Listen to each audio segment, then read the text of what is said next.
Today is one of those days when I love being a historian. So far we've looked at some pretty interesting characters in history, from Hammurabi to Moses to Buddha and Confucius, but they were pretty mundane next to this guy. Today we'll be studying the Qin Dynasty, which is pretty much made up of this guy, Shi Huangdi. But that one guy got a lot done. While that's impressive, you have to understand the way he got stuff done. Let's start with the basics. The Qin Dynasty lasted from 221 BC, which was the end of the Zhou Dynasty, and went until about 210 BC. Yeah, this is no 800-year run, you guys. This is 15 years. But in that time, Shi Huangdi unified all of China for the first time. Shi Huangdi also referred to himself as an emperor, meaning that China had become an empire. Let's define an empire. An empire is when one state rules over other territories. China as a single unified state didn't really exist during the Zhou Dynasty or at any other time before then. Those early dynasties just talk about the most powerful area at that time. So the Zhou Dynasty, the most powerful area was Zhou. As you can see, under Shi Huangdi, quite a bit of new territory was added, and it was given the name China after the Qin ruler.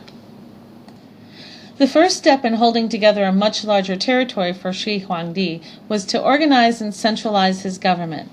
To set up a government capable of unifying a large area, you need a pretty big bureaucracy. Let's define bureaucracy. This is basically a group of people who help run the government. They do stuff like keep records and manage employees and keep track of everything a government needs to run smoothly. Shi Huangdi set up an impressive bureaucracy and used it to build wide, paved roads. He also built canals to make travel and irrigation easier.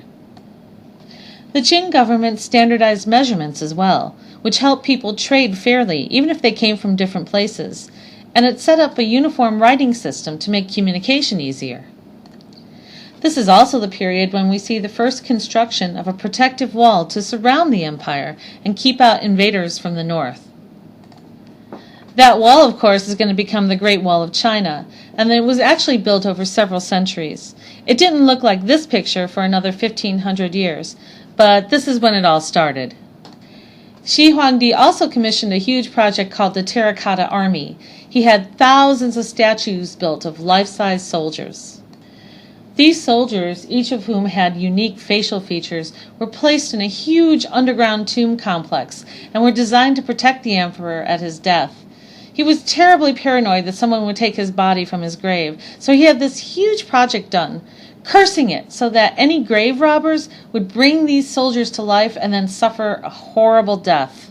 Yeah.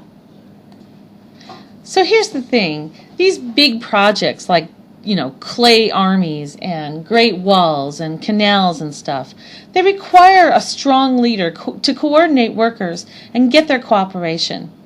And maybe it helped a little that Shi Huangdi was a little bit crazy. And not just crazy, but pretty harsh too. Shi Huangdi held a political philosophy that was very different from Confucius, who we learned about in the last lesson. Confucius believed that all people were basically good, that everyone had the capacity to learn and grow and could become a great man with hard work. Shi Huangdi disagreed with that. He believed that all people were born bad and needed an absolute ruler and a strong government to keep them in line and to punish them when they misbehaved. In fact, Shi Huangdi disagreed so much with Confucius that he had his books burned, and at one point he took 460 Confucian scholars and had them buried alive. Yeah, pretty harsh.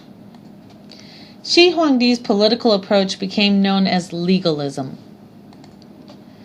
This legalistic approach demands strict obedience to the law, or else.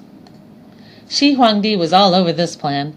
He was ruthless, he was brutal, and the dude was nuts. A later Chinese historian wrote about him, quote, "He killed men as though he thought he could never finish. He punished men as though he were afraid he would never get around to them all, and the whole world revolted against him. yeah, this dynasty is not going to end well. So one of the fun things about doing history, other than studying crazy people, is that we get to compare these philosophies. We get to compare Shi Huangdi and Confucius. And then we get to examine and ask questions that are important to us. Like, what is the nature of people? Are we good? Are we full of potential? Able to do great things if only we're just educated well and we have a little luck? Are we bad? Do we need laws and government to keep us in line? Will we do selfish and evil acts if we thought we could get away with it? It's kind of the job of political philosophers to sit around and contemplate questions like this. They need to explain what the role of governments are in society and in our lives. Interesting stuff to think about. Well, see you next time.